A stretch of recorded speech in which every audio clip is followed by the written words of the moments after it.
estamos entre casa. Y está el príncipe. Yo no dejaría de mencionar al príncipe, Al ¿cómo se llama príncipe ese? Pena. Ah, bueno, pero eso es palabra mayor. Sí, sí, claro, bueno, este es más uruguayo que eso no se Maravilloso. consigue, me parece a mí, ¿no? ¿Eh? Más uruguayo no se consigue que el príncipe Pena. Bueno, Eduardo Mateo. Bueno, también, sí, claro. Bueno, Pero el príncipe no tuvo tanta eco, pero, o sea, en alguna gente por supuesto que sí, no muy masivo, pero sí, maravilloso. los pibes allá en la esquina están como dibujados. Bueno, No algo así como, claro, entran y salen las penas. esa, Está genial, ese tema es maravilloso. sí, sí. Que dice, no sé quién, Aurelio salió y no sé, ahora calculo que va a volver a entrar. Bueno, está bien, bueno, vamos a arrancar con la segunda parte esta que hicimos de SAER. La reunión anterior le pusimos un ojo más que nada al tema de la poesía de SAER, aunque ya también dijimos que en realidad no hay tanta diferencia entre su prosa y su poesía. Si uno tiene la voluntad de leerlo de cierta manera, un relato de Sartre también es un largo poema, por la manera en que está construido, ¿no? Ahí está entrando Luis de nuevo, bueno. Entonces, A mí yo no conocía la poesía, me encantó. viste, claro, sí, sí, es un gran Me poeta. Y encantó. habíamos dicho también que nunca o casi nunca se lo considera entre los llamados poetas, ¿no?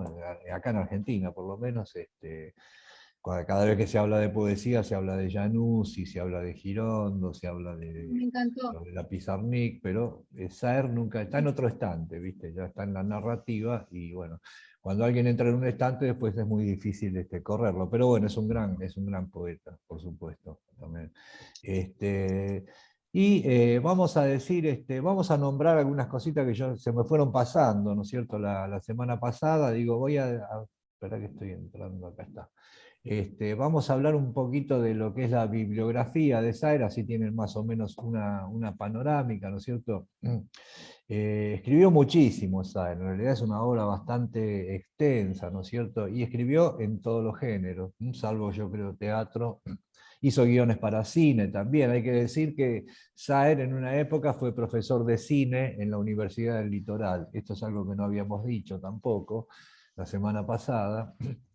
Y se filmaron, tempranamente ya se filmaron algunas cosas de Saer, por ejemplo el cuento Palo y Hueso, que es un cuento extraordinario, que lo filmó Sarkis, ¿no es cierto?, el director de cine, que fue alumno de él acá en la Universidad del Cine, ¿no? Bueno, él tiene varios libros ¿cómo es? De cuentos, y tiene también unas cuantas novelas, ¿no es cierto? Vamos a arrancar con los cuentos, voy a leer brevemente. Ensayos. Ensayos también, por supuesto, ¿no? Los cuentos tiene 6 libros, ¿no? Que son En la zona, de 1960, su primer libro, ese que habíamos dicho que es casi un libro perfecto, ¿no es cierto? Y era un muchacho de 23 años, ¿no? Después tiene el siguiente del 65, que es Palo y Hueso. Después otro que se llama Unidad de Lugar. Después tiene otro que se llama Lugar. Y bueno, y después salieron los cuentos completos que afortunadamente pudieron llegar a salir curados por él mismo todavía, pues es de 2001. Saer murió en el 2005. Entonces Saer se encargó de estructurar ese libro de sus cuentos completos de atrás para adelante, digamos. O sea, lo primero que ustedes van a leer son los últimos cuentos que escribió y después va para atrás, al contrario de lo que se hace siempre con las antologías, ¿verdad? Entonces, y además revisado, qué sé yo, corregido. Y bueno, entre el material complementario que yo les estoy mandando para después de la reunión están estos cuentos completos de Saer. Así que es un montón de guita que se van a ahorrar si tienen la voluntad de leerlo en el PDF, ¿no es cierto? Es un PDF muy, muy lindo, muy navegable también. Pero acá tengo... Ahí está. Bueno, entonces esos son los libros de cuento. En los libros de cuento ya van a ir apareciendo todos estos personajes que después vuelven a aparecer en sus novelas y en otros cuentos y demás.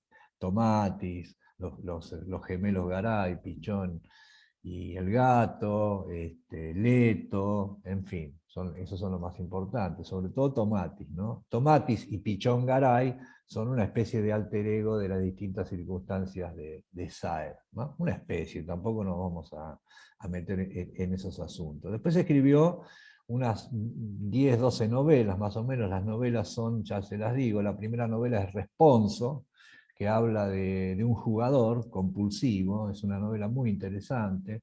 Después tiene otro que se llama La Vuelta Completa, en el 66.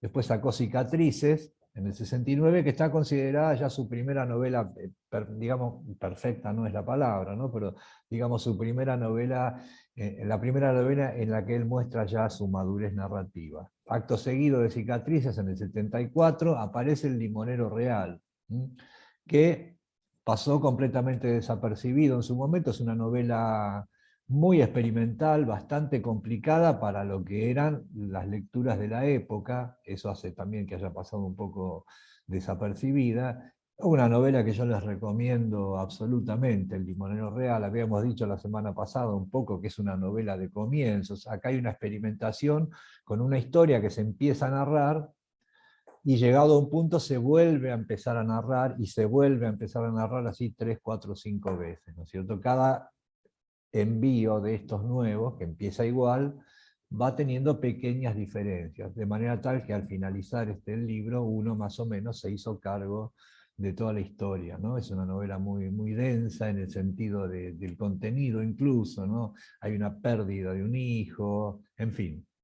Es una gran novela. Después de eso aparece Nadie, Nada, Nunca, que es del 80, otra gran novela que yo en este momento estoy releyendo, porque me enganché de nuevo preparando estos apuntes, que también se las recomiendo. Después viene El Entenado, que es, yo diría, una de nuestras preferidas. Es una especie de novela-ensayo, ¿no? Ambientada en la época de la conquista española, siempre, más allá de los tiempos que él utiliza, de las épocas que él elija para narrar, todas sus novelas y todos sus cuentos están limitados a esa zona, ¿no es cierto?, de Santa Fe, del Río del Paraná, de Entre Ríos, de los indios Colastina incluso, que es esta novela, ¿no?, de un personaje que viaja con los conquistadores, con Garay. Están todos ambientados en la misma zona. De hecho, muchos títulos de sus libros, zona, lugar, en la zona, etc., aluden a eso, ¿no es cierto? Entonces, ese es El Entenado, que además es un gran ensayo acerca del lenguaje también, si uno quiere ver. Un ensayo, cuando digo una novela ensayo, no estoy diciendo que es una novela didáctica, ni mucho menos, porque todo este aspecto ensayístico va completamente entrelazado con lo narrativo, ¿eh? Uno no es que está leyendo capítulos de la narración y ensayo. Está todo bien imbricado, ¿no? Después del Entenado viene Glosa. Y acá quiero hacer un punto. Glosa es del año 86. Glosa es, habíamos dicho también un poco la semana pasada, para mi gusto, y digamos provisoriamente, la mejor novela argentina. Habíamos hecho esa especie de chiste. Cuando digo provisoriamente, lo digo más que nada por dos motivos. Una, para que no me tomen por un totalitario taxativo que dice qué es lo mejor y qué es lo peor. Y la otra, para que tampoco me tomen muy en serio, porque eso cada uno después evalúa, ¿no es cierto? Pero bueno, Glosa es una gran novela. De hecho, vamos a arrancar leyendo algunos textos y algo que tiene que ver con el comienzo de Glosa. Después de Glosa, él escribe otro libro llamado La Ocasión, después viene otro que se llama Lo Imborrable, después viene otro que se llama Las Nubes, y finalmente escribe una novela que se llama La Grande, que no la llegó a terminar. Se murió cuando le faltaban el último capítulo, estaba escribiendo, y de ese último capítulo quedó una sola frase que aparece como final de la novela. Es su proyecto más ambicioso, digamos, en cuanto a extensión, y es una novela.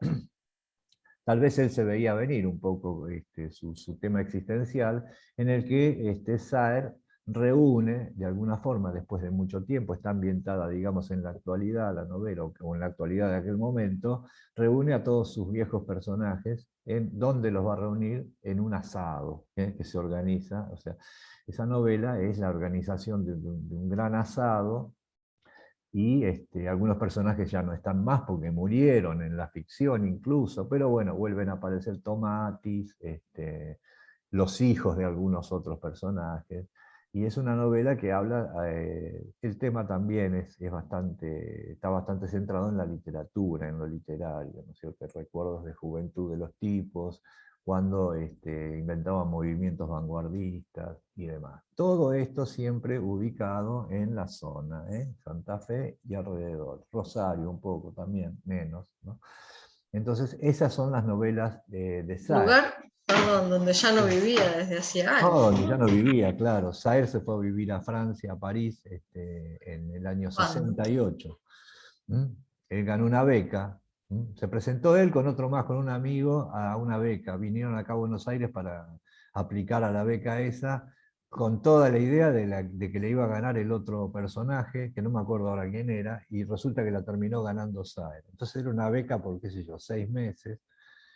Y bueno, y al final va y consigue un puestito de profesor en una universidad y ya se quedó y no volvió nunca más a vivir a la Argentina, digamos. Es decir, saltó de Santa Fe a París directamente, prácticamente sin pasar por Buenos Aires. Digo, sin pasar por Buenos Aires, sin pasar por las movidas que había en Buenos Aires, ¿no? Él lo eludió siempre eso. Bueno, después en el transcurso de los años, cada tanto venía, todas las primaveras creo que venía, ¿sí? Solía juntarse con Piglia, que era su gran amigo, Ricardo Piglia, y hacían unas especies de charlas públicas, ¿no es cierto? Conversaciones, macaneos en distintos lugares, ¿no? En la universidad, qué sé yo, acá en Puan, o acá en el centro, ¿no? Y eso está todo registrado, esas charlas con Piglia, son muy interesantes, son muy interesantes. Y también escribió ensayos, Sáenz, escribió unos cuantos ensayos. Todo esto que les estoy nombrando, toda esta bibliografía está accesible, absolutamente, si ustedes tienen paciencia de buscarla por la web. Él tiene un ensayo que se llama El río sin orillas, ¿no? que él mismo califica de tratado imaginario, y habla también de toda esta zona del Río de la Plata.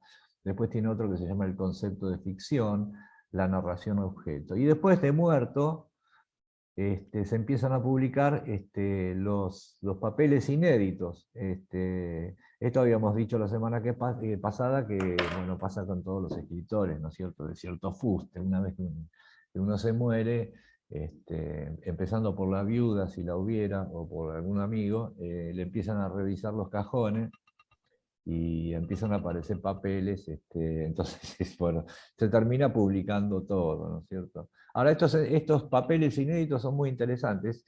Él tiene, dentro de esos papeles inéditos aparecieron un montón de poemas que después se publicaron, o sea, aparte del Arte de Narrar, que es su libro oficial de poemas, se publicó otro volumen con todos estos poemas inéditos, en el que realmente, si uno mira, no hay tanta diferencia con lo que ya tenía publicado. O sea, digo diferencia en cuanto a calidad, no es que son borradores y que son espantosos, están muy bien también, ¿no?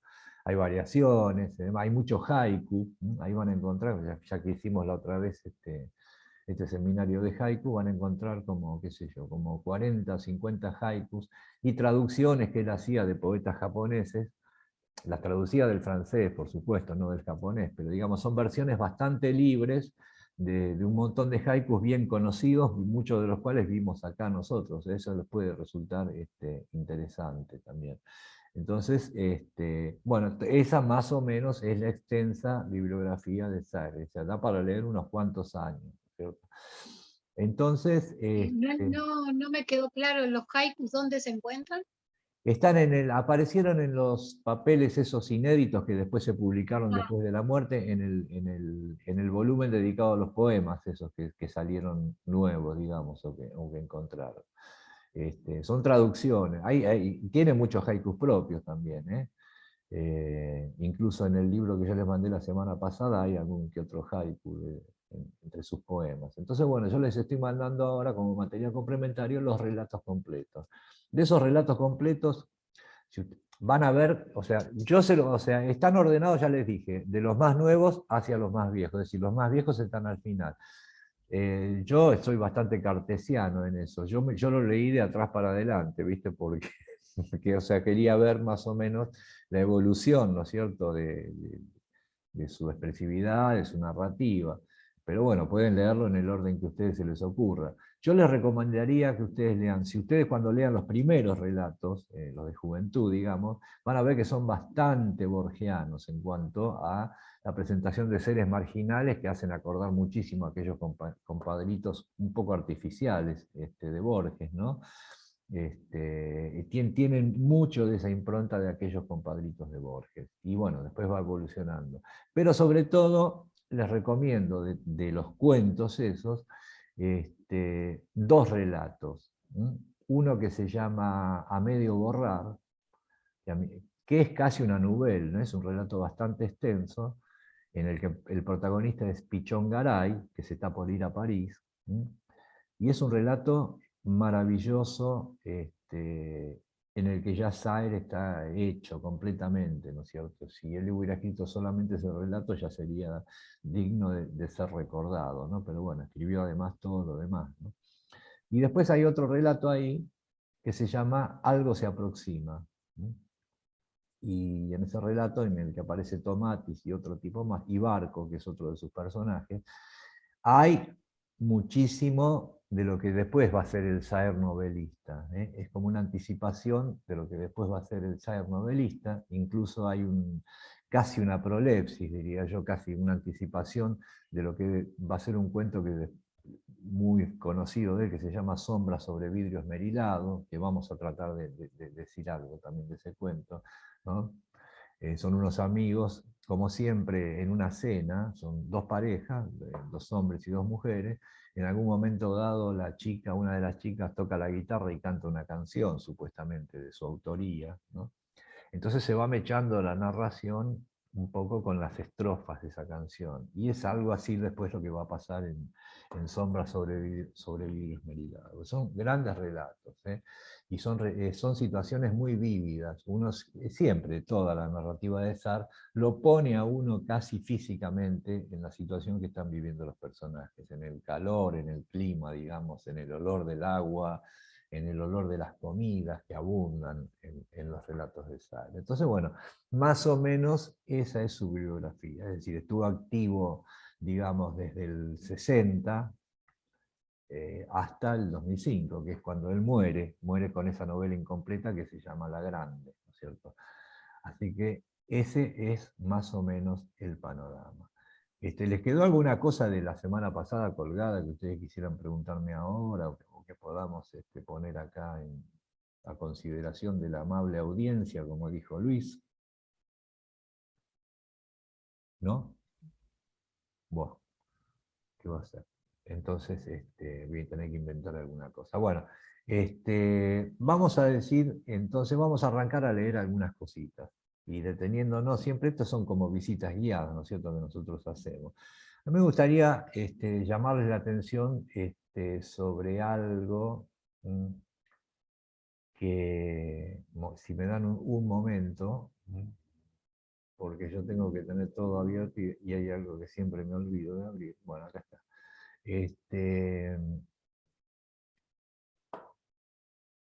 Hablando de la novela glosa, esa que decíamos, ¿no es cierto?, que vamos a considerarla así acá, por este momento, la mejor novela argentina, yo quiero leerles el párrafo inicial, ¿no es cierto?, cómo empieza esta novela, porque acá vamos a ver un par de cosas. Esto que decíamos la semana pasada, de que el tema de Saer en realidad es la incertidumbre permanente, ¿no es cierto?, la incertidumbre de la estancia en el mundo, ¿no es cierto?, y de estos personajes que hacen lo que pueden y que se están siempre como moviendo en un ámbito que los excede un poco, ¿no? Y tratando de otorgarle un sentido a sus vivencias y demás, y de esa permanente huida que hace Saer de las afirmaciones taxativas. Si hay un tipo que no va a afirmar nada taxativamente, es Saer. Por eso usa cientos de modalizadores, ¿no es cierto? Fíjense cómo empieza la novela glosa. Y dice así: es, si se quiere, octubre o noviembre, del 60 o del 61, octubre tal vez. el 14 o el 16, o el 22, o el 23 tal vez. El 23 de octubre de 1961, pongamos. ¿Qué más da? Fíjense qué comienzo para la novela. Muy inestable, ¿no es cierto? Y sin embargo, bueno, ahí está planteada. Elijamos una fecha más o menos, bueno, pongámonos de acuerdo, hacemos un acuerdo con el lector, bueno, es entonces que damos, que es el 23 de octubre de 1961. Pongamos, ¿qué más da? Eso es típicamente saireano. Si ustedes, una vez que se acostumbran a esta enunciación de Saer, esto lo reconocen inmediatamente, aunque no sepan quién es el que está escribiendo esto, ¿no? Y ese estilo tan definido, aunque sea incierto lo que dice, es una característica que comparte con Borges. Borges también tiene este tipo de construcciones, son otras en general, ¿no? Pero con el que uno se va familiarizando, de manera tal que cuando uno hace un poco de carrera por la literatura de estos tipos, uno ya va familiarizándose. Saer también crea familiaridad, digamos, en una lectura histórica que uno haga de sus obras, va creando esta familiaridad, lo cual hace también al disfrute, ¿no? Porque a veces sentirse extraño ante un relato es muy lindo, ¿no es cierto? Porque uno se va para otro lado, ¿no es cierto? Y disfruta de esa extrañeza. Pero también es muy lindo ir conociendo algunos códigos y corroborando cosas que uno ya está esperando que va a decir. Igual en algún momento nos va a sorprender, nos va a dejar desconcertados. Pero bueno, así empieza, con todas estas indefiniciones, empieza la novela glosa. Perfecto. Ahora yo quiero contrastar este comienzo con el comienzo o con un párrafo de un relato de Borges que se llama Tema del traidor y del héroe, y ahora cuando yo lo termine de leer, ustedes me dicen a ver qué les parece. Dice así Borges, ¿no?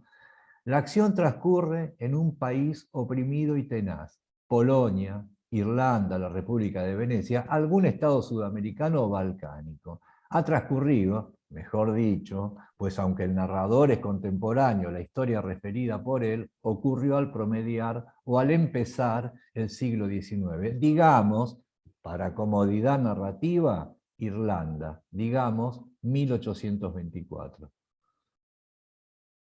O sea, digamos, ya que estamos con el digamos que Saer está haciendo un guiño tremendo con el comienzo de glosa y este párrafo de Borges. Es la misma cosa, es el mismo procedimiento.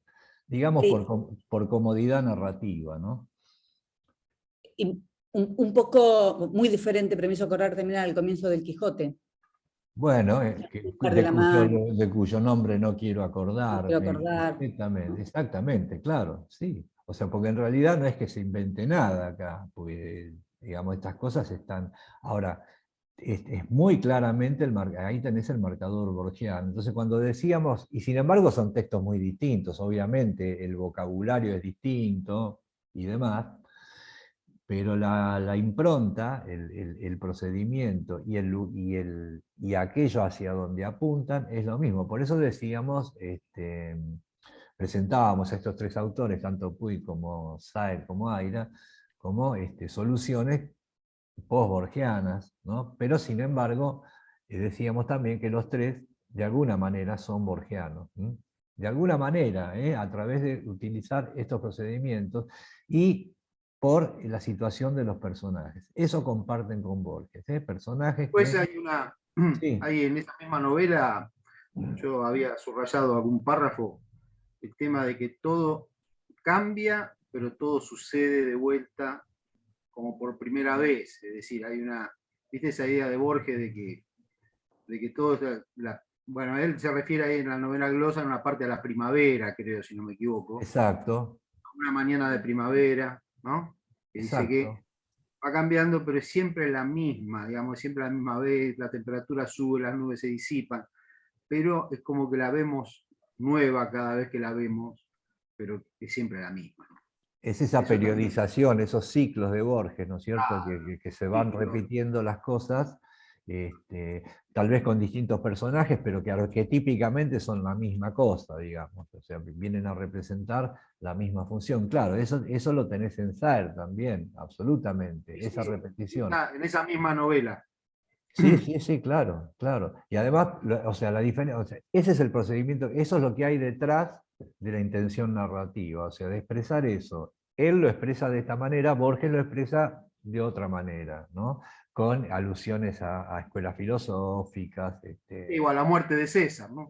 claro, viste, a cosas históricas específicas, digamos, prestigiosas en cierto modo, ¿no? A cierta metafísica, a los gnósticos y demás. En Saer está el mismo procedimiento, pero nunca se sale de la zona, del lugar y de los personajes. El gran, digamos, antagonista de Borges, podríamos decir, antagonista en el sentido de a qué se enfrenta Borges en sus narraciones, ese es aquel tiempo abundante de la noche, ¿no es cierto? Aquello que no sabemos, que no podemos llegar a descifrar o a expresarle un sentido, manifestado de tantas maneras, el inconcebible universo, la divinidad, dicen otros, que es lo mismo, terminan siendo todos terminan representando aquella instancia indescifrable. En Saer es la naturaleza, es el entorno, ¿no es cierto? Es el sol que quema el campo, es el río que está a veces que está liso y a veces está lleno de arrugas, es la tierra reseca, es un caballo muerto, en fin. Saer nunca se sale de ese contexto inmediato en el que se mueven los personajes, no hace conjeturas, digamos, avaladas por autoridades o por citas o por nada de eso. Pero el planteamiento es exactamente el mismo, o sea, los personajes están exactamente en la misma situación que estaban en los relatos de Borges, ¿no? Entonces, acá tenés claramente, o tienen claramente, cuáles son los procedimientos. Entonces, cuando uno dice que Saer es borgiano, no está diciendo en el sentido de que es un continuador de Borges, ni un émulo de Borges, ni un epígono de Borges, ni nada de eso, porque utiliza cierto prisma borgiano para plantear sus cosas de una manera completamente distinta. Es más, en declaraciones, él detestaba muchas actitudes de Borges, por supuesto, o sea, actitudes, digamos, más bien mediáticas y demás. Él consideraba que Borges estaba cristalizado ya en un personaje y que ya no era muy útil, cosa que en parte es cierto, ¿no es cierto?, en los últimos años de la vida de Borges. Digamos, Borges murió muchos años antes de morir físicamente, digamos, murió literariamente como cosa creativa, ¿no? Pero bueno, ahí están estos discípulos, y los mejores discípulos son también los que traicionan un poco, ¿no? Porque si no, no son ni siquiera nada. Entonces, acá tenés a uno de estos tipos, que encontraron soluciones narrativas después de Borges. Bien, así empieza la novela glosa, que yo, bueno, se las recomiendo. Acá yo sé que varios la están leyendo y que varios ya la leyeron, pero siempre teniendo en cuenta que cada novela de Saer, incluso cada relato de Saer, es parte de una misma obra. La obra de Saer hay que considerarla como un conjunto. Por eso Piglia decía, Piglia era muy ingenioso, ¿no? Tenía esas cosas de buen marketinero y de buen publicista. Decía, lo de Saer está escrito, incluso tiene un libro publicado de conversaciones con Saer, que dice por una novela futura. Decía que Saer trabajaba para una novela futura que todavía no había escrito. Y que bueno, de última, o sea, terminó no escribiendo. Porque esto pasa así, la gente se muere y queda lo que queda. Pero a uno no le cuesta nada considerar toda la obra de Saer, incluso los poemas, que se pueden insertar perfectamente, como parte de una gran novela. Si es que decir novela, como género hoy en día, tiene algún sentido. Es una gran narración, que no viene de ninguna parte y que tampoco va hacia ninguna parte. O sea, es un recorte de algo. Esto pasa un poco también con los, con los textos de Borges. Uno puede ver a través de estas familiaridades y estas repeticiones, estas recurrencias borgianas en cada relato, y incluso en cada poema también, y en algunos ensayos también, una obra, una sola obra, bastante prismática, una novela bastante prismática. Con Saer ocurre de alguna manera lo mismo. Y un poco también ocurre con Puig, ¿no? Ya vamos a ver, o sea, ya más o menos algo vimos a través de esta sucesión de voces que pasan por la obra de Puig y demás. Entonces, ¿Cuál sería, vos que conocés la obra a profundidad, ¿no?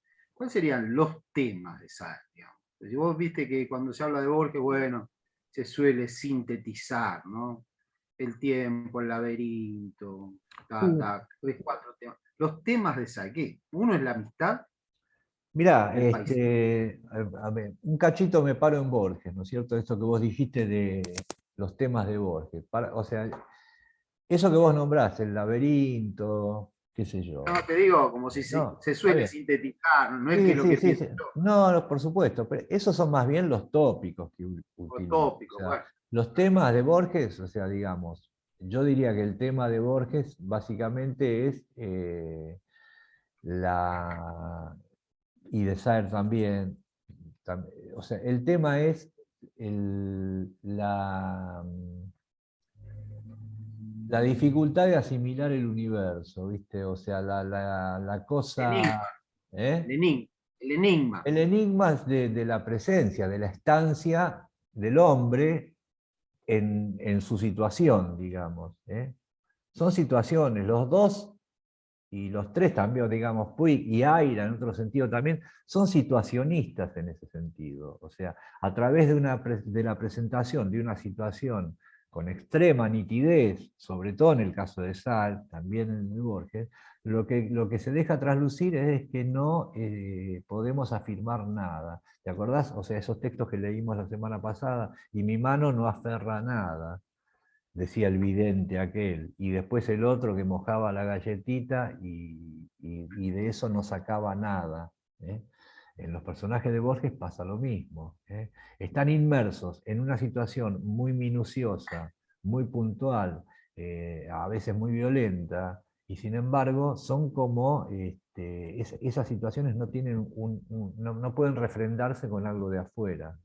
Porque afuera está la unánime noche, o afuera está el tiempo abundante de la noche, o está, en el caso de Sar, lo rugoso, lo visible, y de lo que más no se puede decir, ¿viste? Mucho más no se puede decir. Y sí, el tema de la amistad, como tema, digamos, sí, absolutamente. Queda un minuto. Lo voy a cortar acá para no quedarme hablando a mitad de camino, y vuelvo a abrir y entran por el mismo enlace, ¿sí?